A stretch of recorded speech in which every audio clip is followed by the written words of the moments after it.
Well, happy Friday to everybody. It's the podcast, the Bob McCown podcast. Yours truly, along with John Shannon in our smelly little homes. And joining us, Hey. What? It's not smelly. Well, speak for yourself. Two of the icons of sports media in North America, around the world. In the top left of the corner, if you're watching on YouTube, Bob Ryan of the Boston Globe. And the bottom right corner, Peter King of NBC. Gentlemen, great to have you with us. Let's get right at this. Watching last night's football game, Kansas City, Tennessee, and Ryan and I were chatting about this very briefly at the top. So, Bob, I'll throw it to you first. I guess they had 17,000 people there. Not everybody was wearing masks. COVID distancing was not taking place. It's just so easy to perceive the greed on the part of the Chiefs and the National Football League in the message that was being sent last night. Or is it just me?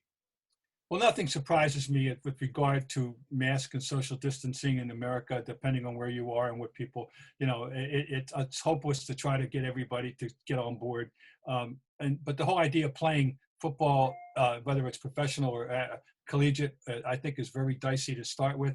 And so nothing surprises me in that regard. It was disappointing. I'm not going to say I'm shocked. I'm way beyond the capacity for shock in almost anything, and certainly not in this regard. So I'll just say disappointing to see how that was handled.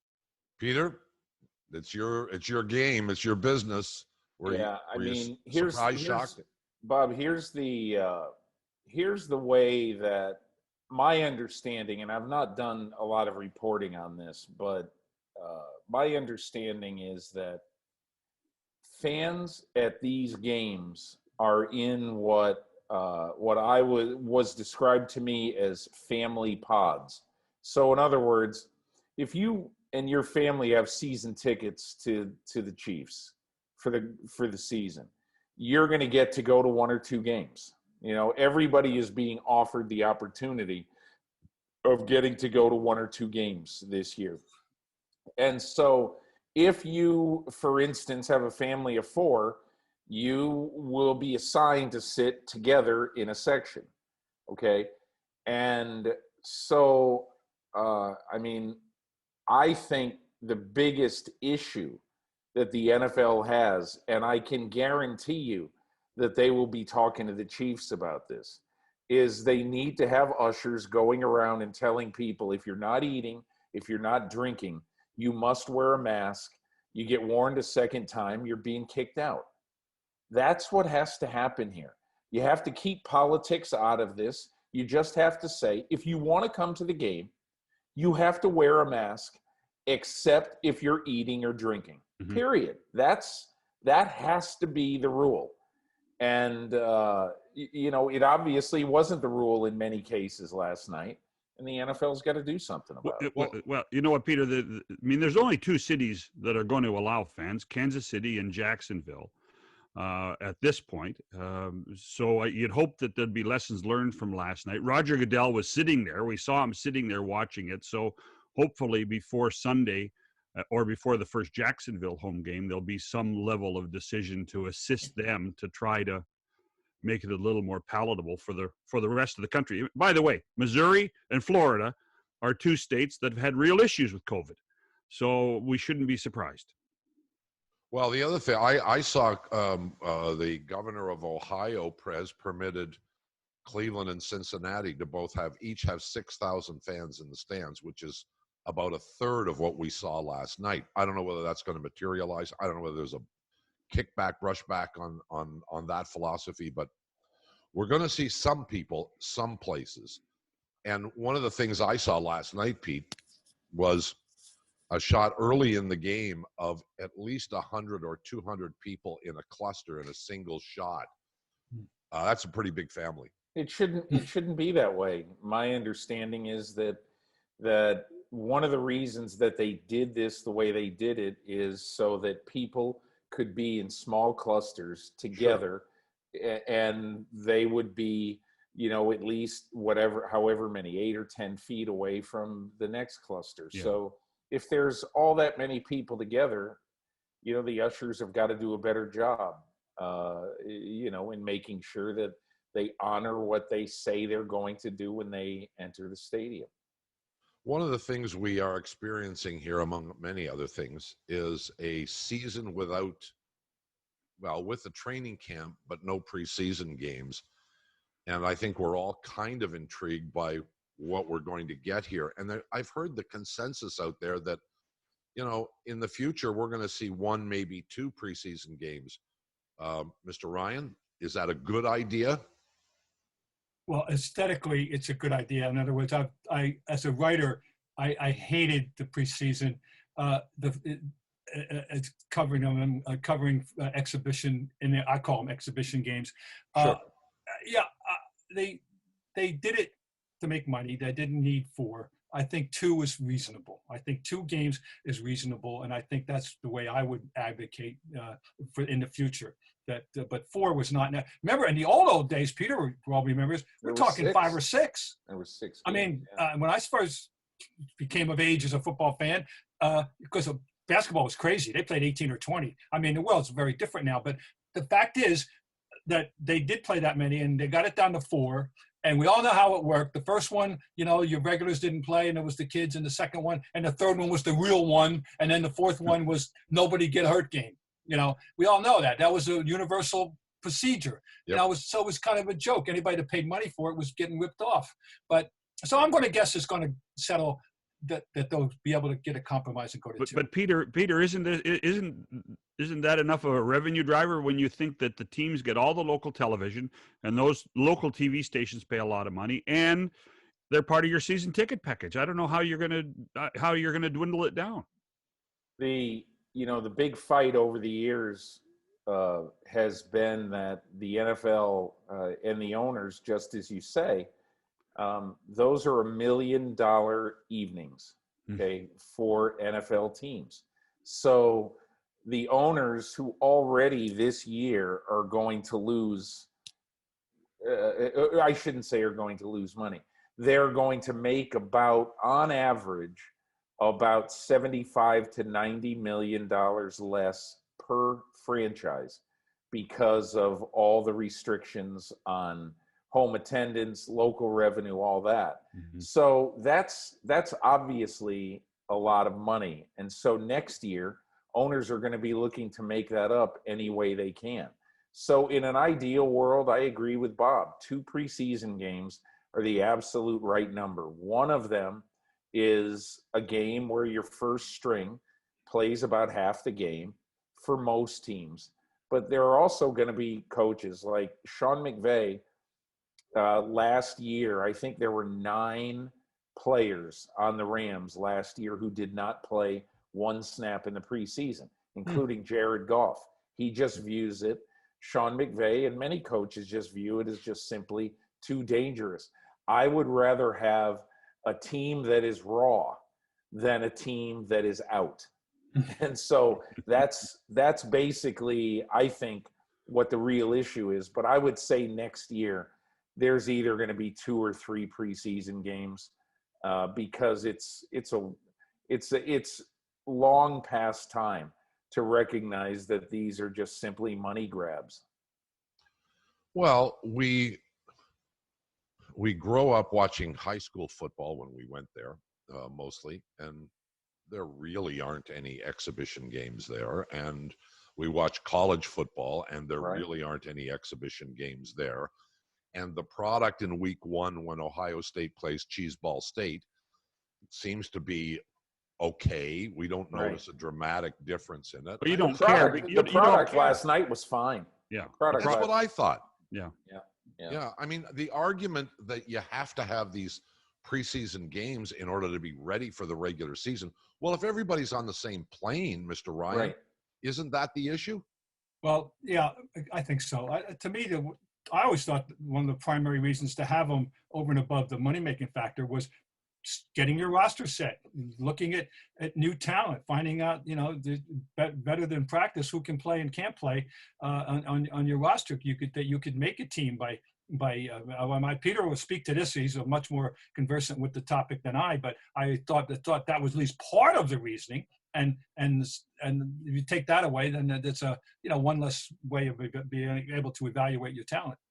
Peter, are we going to miss the 65 guys that have opted out? I doubt it. You know what struck me last night? The Kansas City Chiefs. Probably, it's either coincidental or some degree of great planning by this team. 20 of 22 starters return, 20 of 21 coaches return. And the one starter that everybody is worried about is a Canadian, Laurent Duvernay-Tardif. And last night, I think Chris Collinsworth must have highlighted his sub, Kelechi Osemele, about 6 times with how great he was playing. And so I felt bad. I kept thinking, man, Duvernay-Tardif is sitting up in, north of Montreal or wherever he is. He's sitting up there watching this, and he's probably depressed as hell because the Chiefs don't miss him at all. But I don't really think, look, last night was a perfect example of this. I'm using the note in my Monday column about the opt-outs. And the 2 big opt-outs for the Chiefs were Laurent Duvernay-Tardif and Damian Williams, the running back who scored the last 2 touchdowns in the Super Bowl, had a 100-yard rushing game in the Super Bowl. So what happens last night? Clyde Edwards-Helaire, the first-round pick, rushes for 138 yards, and Kelechi Osemele plays great as the sub for Duvernay-Tardif. And so, look, the NFL is very good at making people disappear and being just fine without them. That's the history of the NFL. They create stars in about 10 minutes. And last night, the created star was Clyde Edwards-Helaire. With Peter King and Bob Ryan on the podcast today. Well, Mr. King, you are, among other things, you make predictions at the beginning of the season. Correct me if I'm wrong, but you did not have the Kansas City Chiefs, the defending champions, win the Super Bowl again. In fact, you don't even have them going to the Super Bowl again. Am I wrong? That's correct. Yeah. I'm most often when I make my picks, I make my picks using history as my guide. And history says that no matter how great a team looks in September, 15 years in a row, that team that looked so great in September didn't look so great in January. And I don't know why, but it's been 15 years since there's been a repeat champion. The Patriots of 2003 and 2004. And there have been some really great teams in the meantime. The Green Bay Packers 10 years ago won the Super Bowl and went 15-1 the next year and didn't repeat. That's right. And they didn't even make it. And so it's just, look, I spent some time, on Zoom or one of these things with Andy Reid about 3 weeks ago. We spent about a half hour. And one of the things he said to me when I talked to him about continuity, I said, hey, you got 20 of 22 starters back, 20 of 21 coaches. I don't remember ever in the Super Bowl era a team being almost the exact same team coming back the next year. You guys look like you're in great shape. And he goes, hey, Peter, we were down by double digits in every one of our playoff games.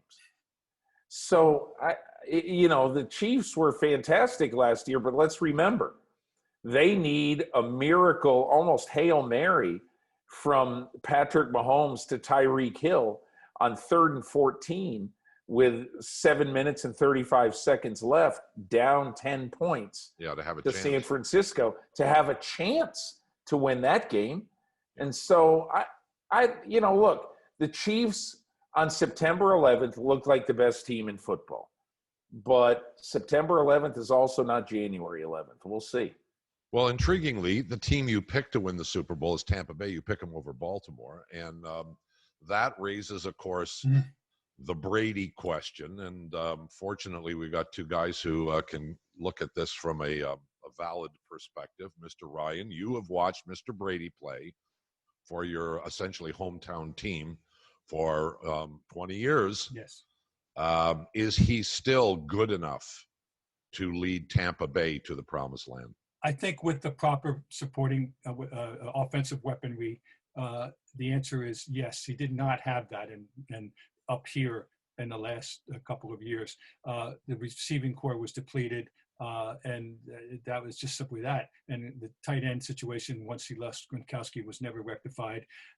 So I think he's diminished. He's 43. The arms, the accuracy is not there. I can tell you, I watched him bounce passes behind people, overthrow, underthrow, and things you didn't see 10 years ago, and more than you would ever see. But he's still, I said 2 years ago, if he deteriorates by 10%, he's still in the top 10 quarterbacks. If he deteriorates, I still think he's in the top 10 to 15, 12 quarterback. That's good enough. One of the great myths in football, in my opinion, is that you have to have a great quarterback play to win a Super Bowl. You have to have adequate play to get the job done. We've had some mediocre quarterbacks that actually can flash rings at you. Hello, Joe Flacco.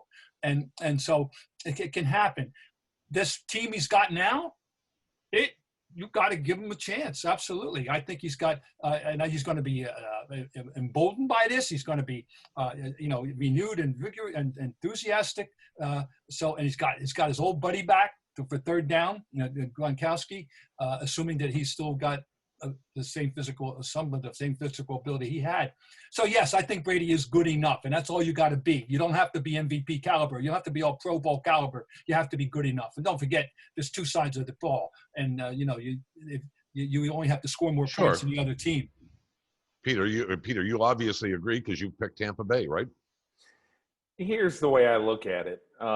One thing about Tampa Bay is everybody looks at them as the Yuccaneers. Well, Tampa Bay turned the ball over 41 times last year, which is the most in the NFL since the Browns of 3 years ago. And that Browns team went 0-16.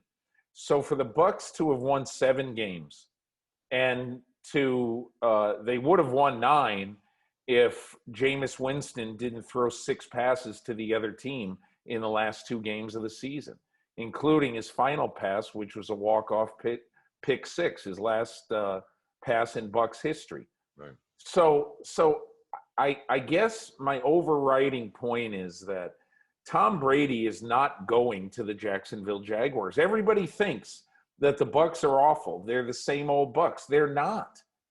This is top to bottom receiver group, the best receiver group with tight ends that Tom Brady has ever had, ever.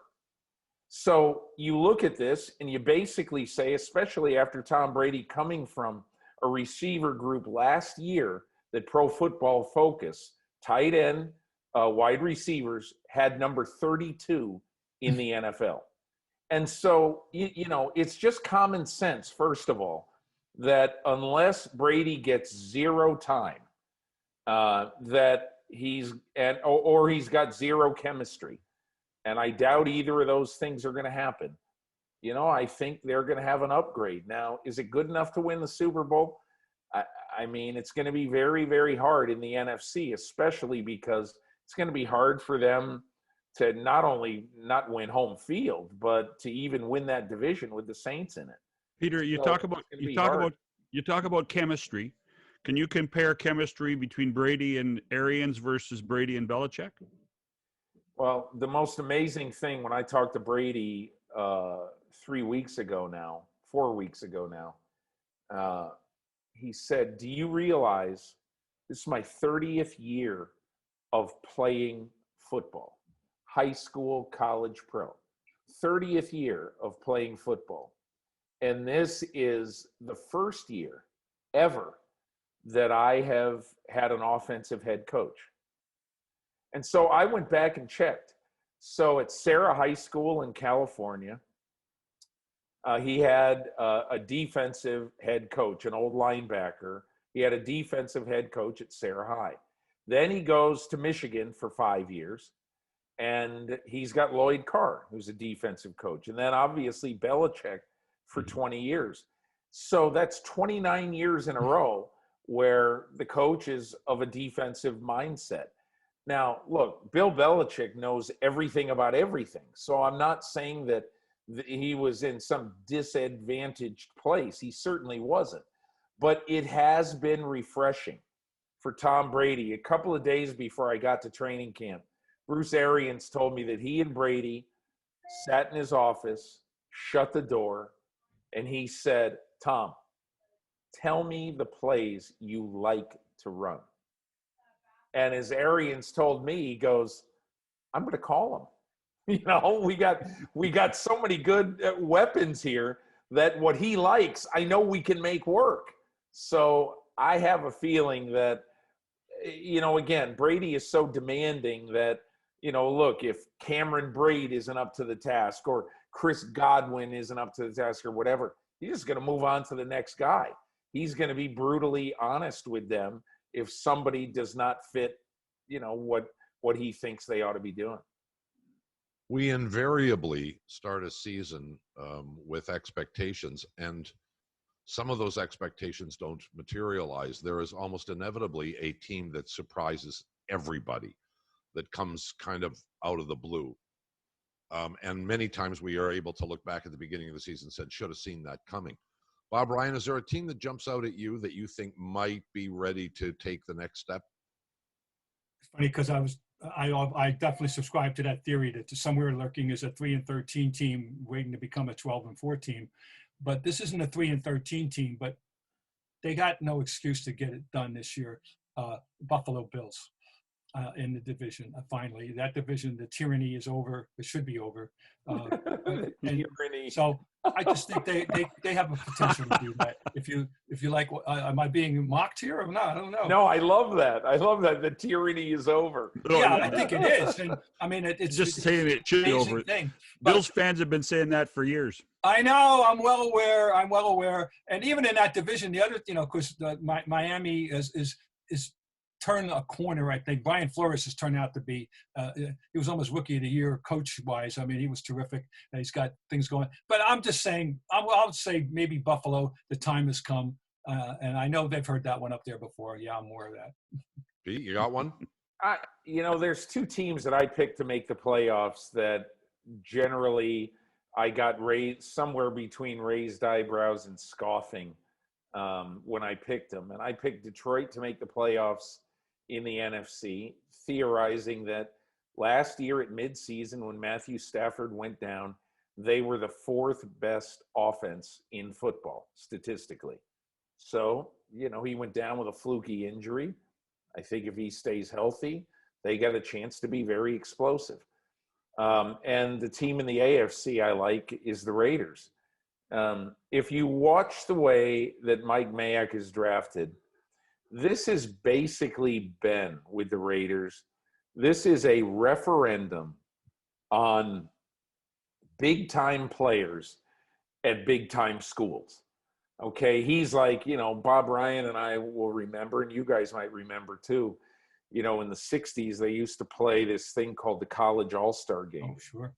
And, you know, and we're talking about, Bob and I were just talking about how, you know, a long time ago, there were 6 preseason games. Can you imagine the best seniors in college football actually had to play 7 preseason games a long time ago because the best of the best went to, I think they usually played in Chicago. They would go, they would go to Soldier Field and they would play an exhibition game against the defending champion of the NFL. And so just imagine, you know, you that is the way it used to be. And that is what, to me, GM Mike Mayock of the Raiders is trying to recreate. He just picked every good player from Clemson, Ohio State, and Alabama. He did it again this year with Henry Ruggs, the receiver from Alabama. So I kind of look at what the Raiders are doing as a referendum on how to build a team in today's day and age. Let's take the guys who have played in the biggest games, and many of them have won the biggest games in college football, and let's put them all together. Let's put this all-star team together and see if Carr can get them the football, at least in the you know, as we refer to Ruggs, the receiver position. Before we move off of football, Mr. Ryan, you haven't given us your Super Bowl selection as yet. Mr. King has gone public. Would you like to take a shot at this? Well, I haven't. I've done because I famously disdained and railed and ranted about having to make predictions when I was active at the Globe. I think the only predictions that are worth it are the ones backed by your bankroll, in my opinion. However, all right, I haven't given it a deep dive thought in this year yet. So I would just say random. I'm throwing a Hail Mary here. A team with talent, a team that there's always a what if. There's always there's expectations that usually exceed the reality. Dallas Cowboys. How about Still got talent. Yeah. Hey, before I just want to ask about one more guy because they were such a factor for a long period of time, and both of you have probably positive opinions. Is what's Cam Newton going to do for the Patriots? And where is and can Bill Belichick and can that coaching staff make him more responsible and make the Patriots a factor? I mean, look, about 14 months ago, in his last training camp in Spartanburg, South Carolina, with the Carolina Panthers, I spent about 20 minutes with Cam Newton, and he talked very openly about changing the way he was going to play quarterback. He can't expose himself to the amount of punishment and the number of hits that, that he had been exposing himself to. And so now he goes to New England. I would love to be able to say, I've got great confidence in Cam that he's going to do X, Y, and Z. I don't know if he's going to be a pocket quarterback, if he's going to be the multifaceted weapon that won the MVP 5 years ago, if he's going to be somewhere in between. I just don't know what kind of player he's going to be, but there's no reason why he can't play well. There's no reason why the Patriots can't win this year. But I would just make one point about the Patriots. It has been all Cam all the time, understandably. It's a great chemistry experiment to have Cam Newton and Bill Belichick together, but they lost 4 starting linebackers. The linebackers are the key to the Bill Belichick offense. So if Josh Uche, the rookie from Michigan, who I'm very high on, Anthony Jennings from Alabama, Juwan Bentley, these guys who America hasn't heard of, if they don't play well, the Patriots, Cam Newton's going to have to score 33 points a game for the Patriots to have a chance. And they never upgraded their receiver position. Mm-hmm. So that's one of the reasons why I didn't pick the Patriots. I want to get to a couple things quickly before we let you guys go. I know you're both big baseball guys. We have a unique season this year, 60 games because of COVID. We have expanded playoffs. And expanded playoffs has been something I've been harping on for years, decades. I like playoffs. Playoffs interest me. The NBA mini season and then into the playoffs, I've watched more playoff games in the NBA than I would any other time because playoffs mean something to me. It's not just another game. Right. So we're going to see expanded playoffs in baseball. Do you guys think it's a good idea to extend this in the years to come into 162 or reduce it to 154 game season? Is expanded playoffs in baseball an idea that should be pursued? Bob, Ryan, to you first. I'm afraid I'm going to become the old get off my lawn traditionalist here. I'd like to go back to when you had a World Series as your postseason. No but playoffs I know at that's all. not going to happen. We're talking now 51 years. 51 years since we had 52 since baseball changed its mind about that. Okay, answer is whatever they do this year, Bob, is okay with me. This is an aberrational year, including the guy on second base, which I hate, but I'll put up with it this year to start the 10th inning. Whatever they do this year is fine. but it does open the door for more. I don't want any more. I think they've got enough. I don't think we need expanded playoffs in baseball. I really don't. Because here's the thing about baseball, and this is elementary, it's ABC. The season, it's antithetical to the nature and essence of the game. With a 162 game season, baseball's essence is much different. It's twice as long as the next two than hockey and basketball, and you want to reward people for the long haul, more people with more advantages than the short haul that reward that you get in hockey and baseball and the other teams' playoffs. So I know how it goes, and I think that it's going to be agitation to extend it next year. I hope they don't. Well, Bob, I'd mostly agree with Bob Ryan, but first of all, the thing that bothers me about, 8 teams in the playoffs in baseball is that invariably what this will mean for those 8 teams in baseball is that, let's say you do this next year. You have the 8 teams in. The first series is a 3-game series. What is it? It's best 2 out of 3. Is that right? Yep. Yeah. So let's just say that you play 2 out of 3, even if all 3 games, which I think is a great idea, all 3 games at the team with the better record. I think that's fair. Okay, that's fair. But let's just say that you're going to have 8 of those series, 4 in the American League, 4 in the National League. Okay, so what you were doing right there, here's what you're doing. You were saying, let's say next year, as this year, all bets are off. But next year you say, okay, we're going to play 162 games or 154. And then 8 teams are going to be out after 3 games. And it's great to have the whole sudden death thing in sports. Everybody loves that. I love it. But sudden death in an unfair vein, which I really think it is, to basically say, okay, first team to win 2 games, you are either out or you're in. And I just think after playing, what are you playing 162 games for? You're playing all these games.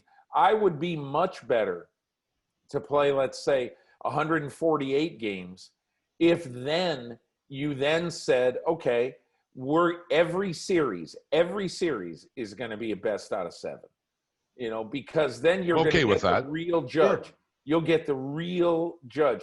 I don't like the 1-game wild cards.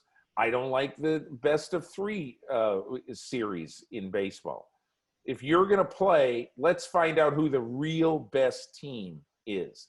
And you only do that if you play a decent number of games. Well, I've got no issue with that whatsoever. In fact, I've done an economic comparison, and the truth of the matter is, baseball would actually make more money if they had more teams in the playoffs and fewer regular season games. As long as there was revenue sharing, Bob, for everybody. I mean, if I was one of those teams that was, 42 and 112 every year, I don't mind doing it as long as I'm sharing in your wealth at your home games and playoffs. Well, that's the only way it's going to happen. Look, at the 2 things that happen is we all know that once you get to postseason anything, the price of tickets goes astronomically higher, and the value of the television broadcast and the radio broadcast goes higher as well. Now, I know that those aren't broken out necessarily, but they are in contract negotiations. And we also know that if you get to September and you're one of those 42-win teams, you got nobody in the stands. You're lucky to draw 10,000. You might draw 5,000 people. The more teams that are competitive, the more teams that are in the mix, the greater your revenue is going to be from regular season games. Mr. Ryan's nodding his head. That's the best argument for it. I always have understood that. Because it's not my direct personal interest to worry about those teams, but I understand that concept. And yes, it does work that way. We've lived it. The Red Sox have won a World Series without winning the division. So and plenty of teams have now. And so we're used to that. I understand that. And I do agree with that. I just argue as a baseball purist that, it's just antithetical. The 162 long haul game Victor should be guaranteed a lot of perks. That's all I'm saying. Okay, but lot. wouldn't you agree, Mr. Ryan, that if it was 148 or 154 games, like would you or I or John or Peter miss those 16 games? The only reason you miss the games is for statistical history. Sure. Because then you're going to say, well, Jacob deGrom didn't have to do the same thing to win the Cy Young that Greg Maddux did and all that. And I understand that, but I don't think it's worth, going down from, let's say, 162 to 148 games, I think would make the quality better. And if you're going to play every series in the postseason, best of 7, all right, it'd give you more playoffs. And you know what else that would mean, Bob? That would mean that you could start the playoffs on, let's say like September 18th. Yeah. Or something, and you'd have 2 weeks so that you wouldn't be playing a playoff game on November 8th. You can't do that. You don't want to do that. See, the interesting thing, Peter, what you talk about is I think the 60-game schedule will give Major League Baseball license to do exactly what we talk about when it comes to statistics. They don't have to worry about it as much anymore. And it's made us forget Houston cheated. Those are the only two things that's happened in baseball this summer, So, I mean, a shorter season, better playoffs, longer playoffs. Just don't play in November. I'm happy with it. All right, last topic I want to just touch on real quickly before I let you guys wander off for the day. And I know Mr. Ryan will be compelled by this. Peter a little bit less, although he conceded before we started this podcast that he did watch parts of the Raptors-Celtics Game 6. We got a Game 7 tonight with Boston and Toronto. It is a primetime game. I think it starts at 9 o'clock Eastern time, which they haven't had yet. And I think it is has been a compelling series. And Game 6 was about as good as you can get. Bob Ryan, what's the sense in Boston? Apprehension and a lot of people saying they got to get it done. That they need that Brad Stevens needs this to justify everything that they've knocked on the door before and they fallen short. And and I think it's just unfair. First of all, we didn't the Gordon Hayward situation. They lost him, didn't have him the whole series. But anyway, people. And also the sword had the cloud hanging over everything is that Game 3, 0.5. And I'm telling you right now, if the Raptors win this series, Peter, you'll like this. The 0.5 will be to the Celtics fandom as 28-3 is to the Falcons fandom. It's going to be the 28-3 of basketball, 0.5. The most amazing juxtaposition in playoff history, really. Every game's won at the buzzer, but the way that transpired was unique, and it was devastating. And if the Raptors win, it's going to be they'll be harping on that 0.5 all winter. Yeah, I'm sort of fortunate that I'm not a basketball head at all, but when I was a little kid growing up in northern Connecticut, I was a Celtics fan. Now I haven't been one in 30 years, and I haven't really followed basketball very closely, but I occasionally flipping the channels will turn it on. And the night of that game, I just said to myself, man, Kemba Walker is an incredible competitor, diving around, just really playing hard, playing his rear end off the whole way. And then the way it ended was so incredibly exciting. So I just thought the other night, I was going to watch the game, and I watched most of the second half and both overtimes. And it's what sports should be. It is gigantic play after gigantic play being made. These shots. Kyle Lowry is unbelievable. And so, look, I come at it from the perspective, I don't really care, Sure. And I just look at the game for sport. That game is one of the best athletic contests I've seen.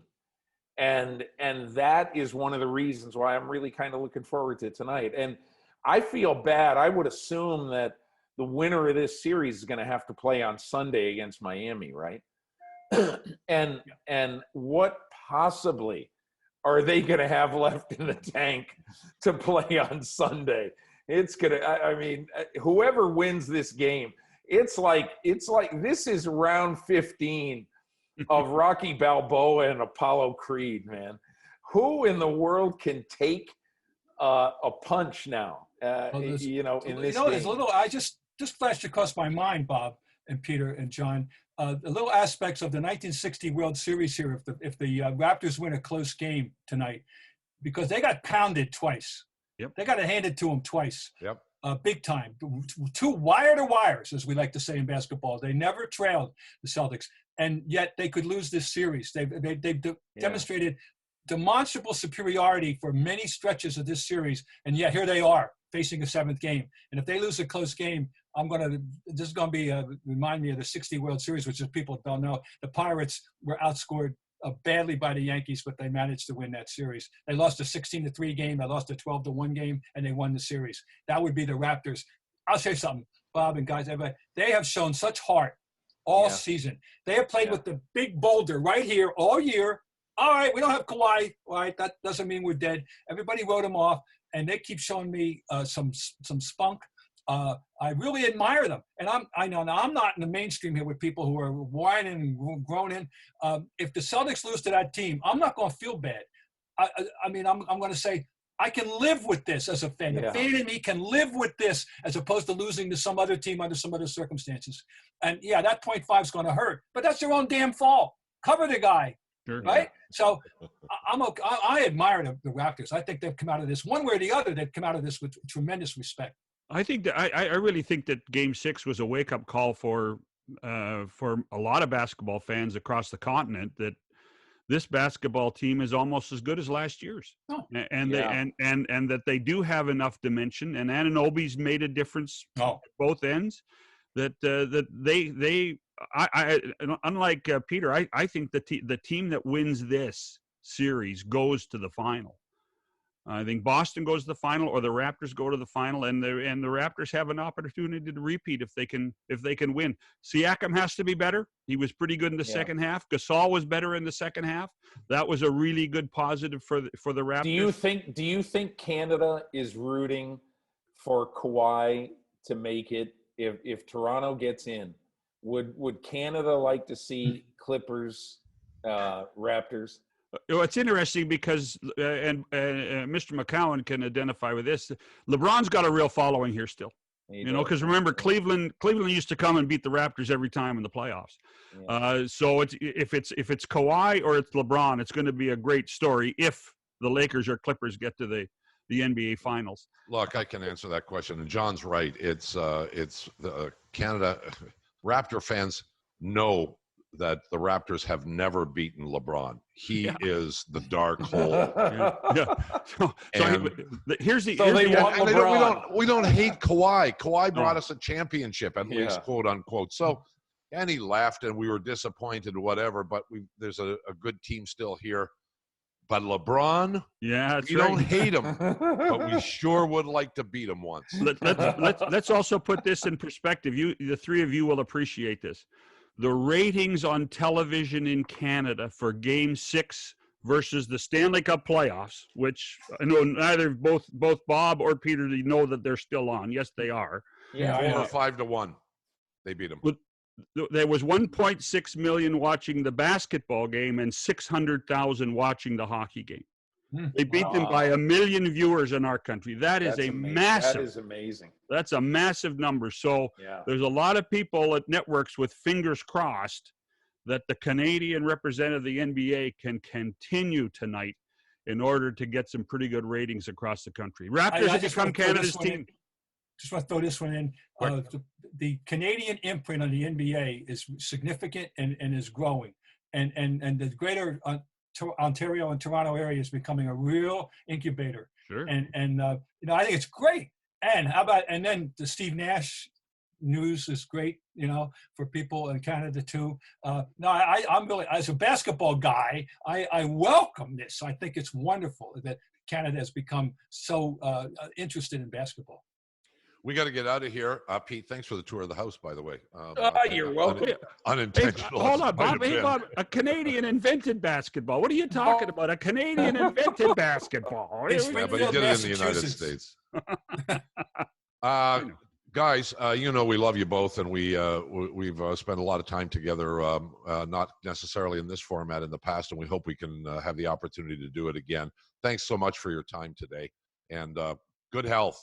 We'll see you soon, I hope. You're welcome. Great seeing you guys. Cheers. Peter King of NBC, Bob Ryan of the Boston Globe. That's the podcast. Have a nice weekend, everybody.